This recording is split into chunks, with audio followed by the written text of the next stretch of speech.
రాష్ట్రంలో కొత్త రాజకీయ శక్తిగా తెరపైకి వచ్చిన జనసేన అసలు లక్ష్యం కాంగ్రెస్ అని తేలిపోయింది. పవన్ చేసిన విమర్శలను బట్టి టీఆర్ఎస్ తో ఆయన ఎలా వ్యవహరిస్తారన్నది కూడా క్లారిటీ వచ్చింది. కానీ స్పష్టత రావాల్సిన చాలా అంశాలను పవన్ అలాగే వదిలేశారు. పార్టీ స్థాపన ప్రకటన చేయడానికే తన సభను పరిమితం చేశారు. తన ఆలోచనలను చెప్పి దాన్ని ముగించారు. దీంతో అది అభిమానుల కోసమే అనుకోవాలి.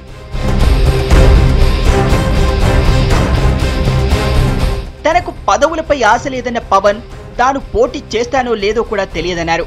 తన పార్టీ పోటీ చేస్తుందో లేదో కూడా ఇంకా నిర్ణయించుకోలేదన్నారు. రాష్ట్రాన్ని గందరగోళం చేయడానికి కాదని సుస్థిరమైన రాజకీయం కోసమే వచ్చానంటున్నారు.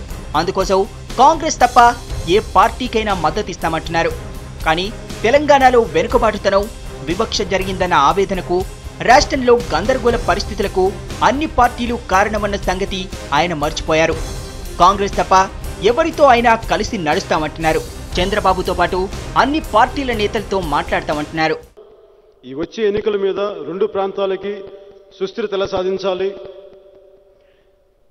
ఎలా చేస్తే, ఎలా నేను ఈ ఎన్నికల్లో నేను ఎలాంటి పార్టీ తీసుకుంటే సుస్థిరతమైన ప్రభుత్వాలు వస్తాయి, సామాన్య ప్రజలకి ఎలా నేను నిలబడాలి, ఎన్నికల్లో పాల్గొనకపోయినా ఎలా ఉండాలి అనేది మటుకు నేను ఆలోచిస్తున్నాను. ఏదైనా సరే కాంగ్రెస్ పార్టీకి తప్ప నేను ఏ పార్టీతోనైనా సరే చేతులు కలపడానికి నేను సిద్ధంగా ఉన్నాను. 10 మంది బాగుండాలి. అలా బాగుండాలంటే ఎలాంటి ప్రభుత్వాలు వస్తాయో, ఎలాంటి పార్టీలు వస్తాయో ప్రతి ఒక్కరితో నేను మాట్లాడతాను. ఇందాక ఇక్కడ ఎవరో అన్నట్టుగా చంద్రబాబు గారిని, ఆయనతో కూడా నేను మాట్లాడతాను. నాకు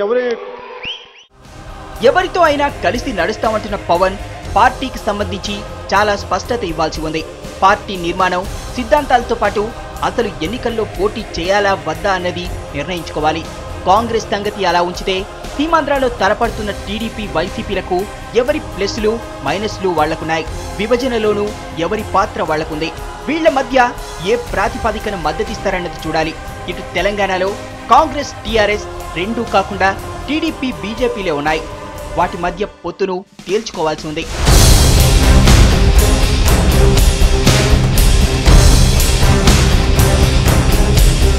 పొత్తుల సంగతి పక్కన పెడితే అసలు పవన్తో కలిసొచ్చే వర్గాలు ఏవన్నది అసలు ప్రశ్న.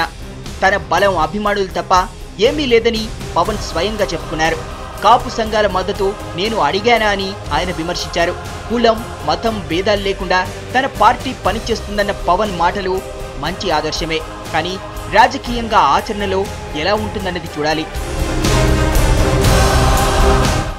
ఇక ఆమ్ ఆద్మీ పార్టీని కూడా ప్రస్తావిస్తూ వాళ్లలా గందరగోళం చేయడానికి రాలేదన్నారు పవన్. కానీ తన ఒక్కడి ఆలోచనతో రకరకాల అభిప్రాయాలతో ఉండే మనుషుల్ని ఎలా నడిపిస్తారన్నది పెద్ద ప్రశ్న. పార్టీలు మారేవాళ్లని, స్వార్థపరుల్ని దగ్గరికి రానిచ్చేది లేదన్న మంచి ఆదర్శమే చెప్పారు పవన్. కానీ మన రాజకీయాల్లో అలాంటి వాళ్లను భూతద్దం పెట్టి వెతికినా దొరకరు. ఇక కొత్త తరాన్ని ఎంతమందిని ఆయన రాజకీయంలోకి నడిపిస్తాడన్నది చూడాలి.